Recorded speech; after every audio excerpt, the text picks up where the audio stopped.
Hello and welcome to today's vlog. It is Tuesday already. This morning baby Eva and I went to our 6-week checkup at the doctor's. You have so much to say. Yes you do, my chatty girl. She probably wants me to finish off her feed. I've only given her one side. She usually has to burp in between. But anyway, we did our doctor's appointment this morning. She is perfect, me not so much. Because we went to the doctor's, it kind of threw off her morning nap, and so she was very difficult for me to lay down in her bassinet this morning.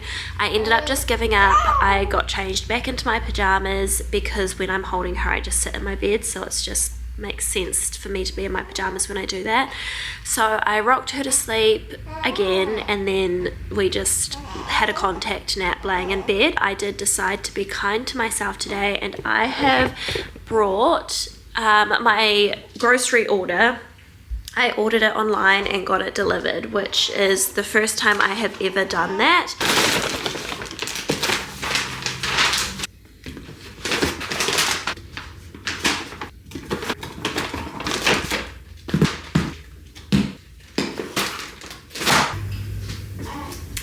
I thought I ordered one bunch of bananas, but it's one banana.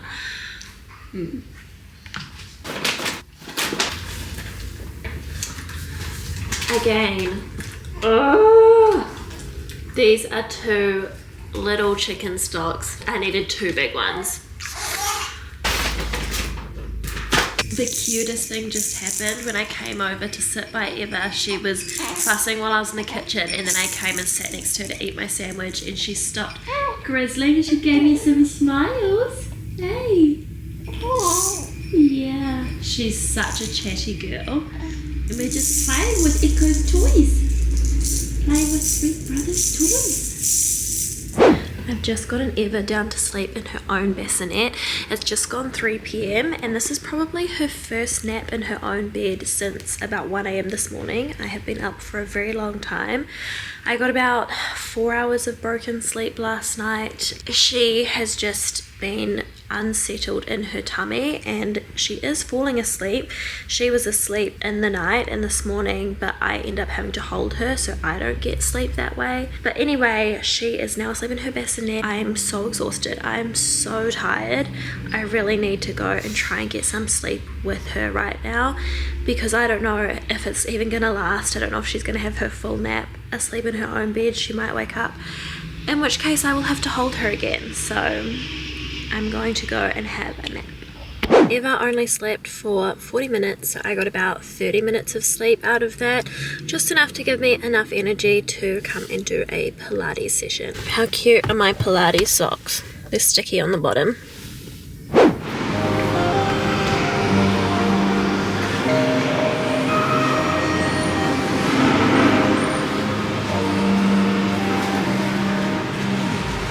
Eva and I are just at the mall. We are going to look for a special candle for Lovlies.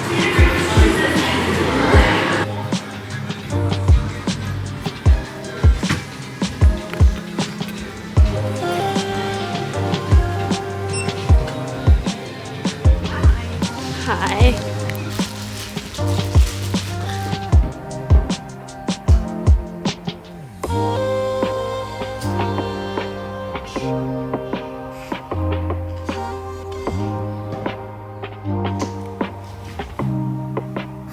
Today has actually been quite a busy day. I don't usually like to do stuff on Lovlies' birthday or her anniversary, but it just so happened that I did stuff today and it has been fine. I feel like this year is different. I'm just not able to emotionally process things at the moment, so I'm really trying to action things for Lovlies since I can't really feel properly. So someone recommended to me to light a candle for Lovlies at home, seeing as I can't make it down to her grave every single day, and I really liked that idea. So I got her the special candle, raspberry scented, and honestly it was not my favorite scent. It isn't the best smelling, but it's also not bad smelling, but I had to get raspberry seeing as they had it because my daughter, her nickname was Raspberry Girl. So we've got a raspberry scented candle lit for Lovlies. Someone else also said that they write a letter and burn it on their baby's anniversary, and I really liked that idea, so I'm going to do that today too. It's actually something that we used to do when Noelle first passed away is I would write to her and my family would write to her, and we would keep it in these little jars, and then when they got full we would burn them, and we just haven't done that for a very long time. So I'm going to pick that habit back up on her anniversary and birthday. I'm just going to write it inside this journal and then tear out the paper. I'm also having a hot drink and a cookie, and then I'm going to take this letter down to Noelle's house and burn it tonight.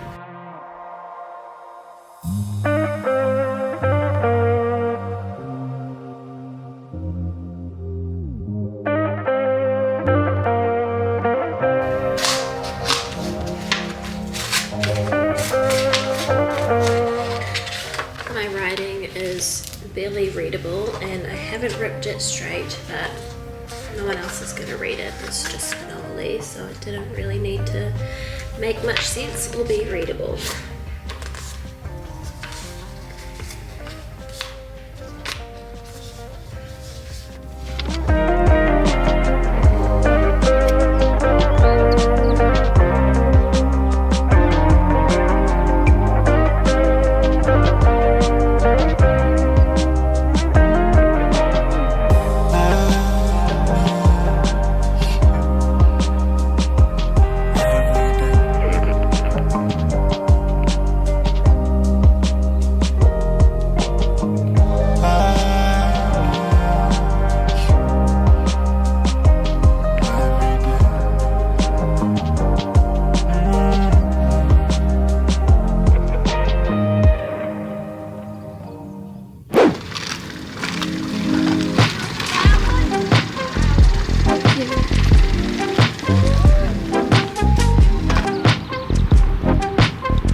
I've been sick the last couple of days and not filming, but I have been chipping away at this peaceful place for my son. So a friend of mine runs this business called Little People Big Emotions, and she stocks these resources that help children to identify their emotions and healthy ways to regulate those emotions. So I'm going to start using those with Echo. I bought some frames from Kmart, and then this is just a Kmart lounger with a buckle cover over it, and this little corner is just next to his drawers and his room and his window. So it's just a little place that he can come for us to identify his emotions and, like I said, healthy ways to regulate them. It's something that we can do together. It's something that I can use to demonstrate to him how to use it.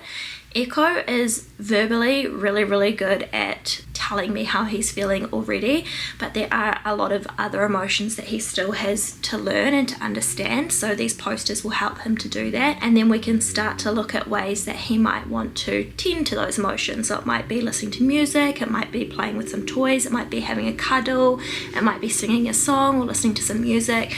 There are lots of different options, but he will be able to find some healthy ways to to manage those feelings. So this is something that I'm going to be using with Echo from now on, and hopefully that will help him. I've also been getting really overstimulated with Echo's room. I just feel like there's too much going on.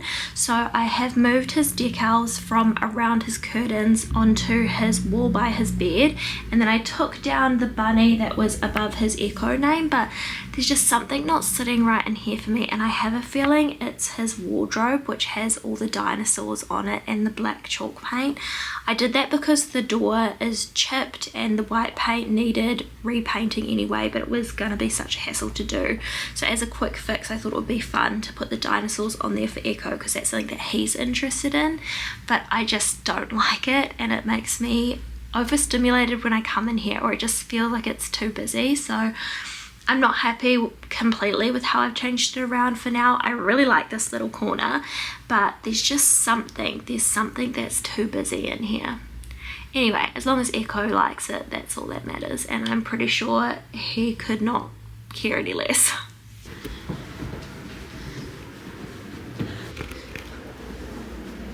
This is your peaceful place. Can you say peaceful place?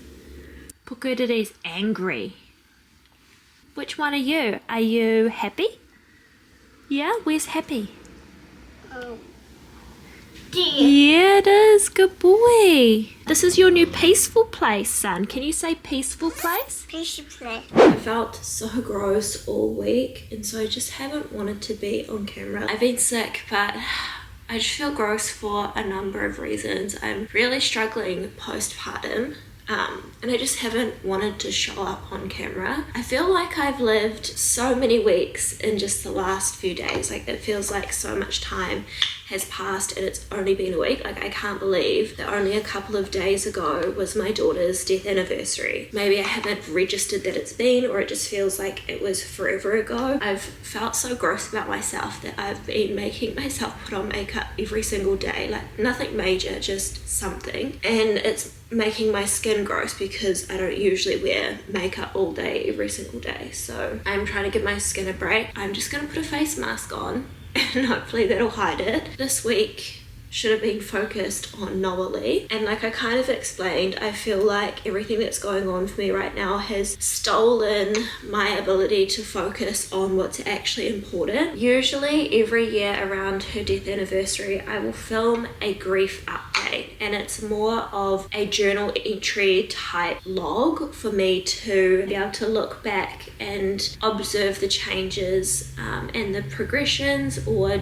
just differences in the way that I'm grieving. I don't feel like I can properly do that this year because I have so much else going on, and it's like, I don't know, some people might think this is a good thing. It's made me stop grieving almost, in that I've had to bottle up everything and just like put a pin in it, put a pause on feeling for Noah Lee, because all of my energy is going towards surviving everything else that is happening right now. The first couple of years after Noah Lee passed away, not much changed at all, and I talked about that in those videos where maybe things looked different on the outside, like I had to go back to work, and then I was trying to have another baby, and then I did have another baby, and you know, life happens, but internally everything that was going on, the thought processes that I was having, the feelings towards life that I was having, were all still the same.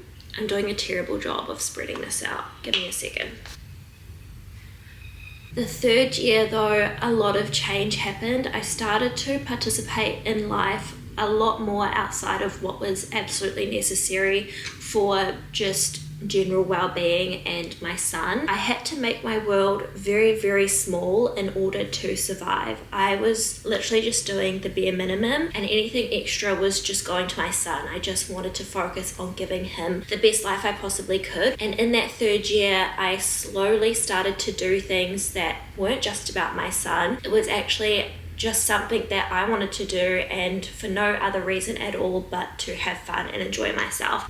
And now here we are under the current circumstances, and Noah Lee has really taken a back seat. Like I said, emotionally I just don't feel available to her at all, but also that mindset of chasing fun, of chasing experience, and wanting to do things that are purely just for myself and just about having fun and just about me enjoying this life have completely gone away again, but not because of Noelle. So I can't really update on my grief because I've just had to put it at bay, but my current state of being is kind of regressed, I would say. I'm just gonna take this mask off and then I'll be back. By the way, it's the Lera Clinical Ice Refining Mask. That headband always makes my fringe look funny. Anyway, I keep trying to explain the way that I'm approaching this situation, but I keep getting upset about it because I'm trying to be strong, and it's like I keep yo-yoing between the extremes of I just want to focus on me and the kids. I want to do the self-development, do the self-work, and come out of this a better version of myself for me and for the kids. Like, I'm really realizing now that there isn't much to me outside of the children.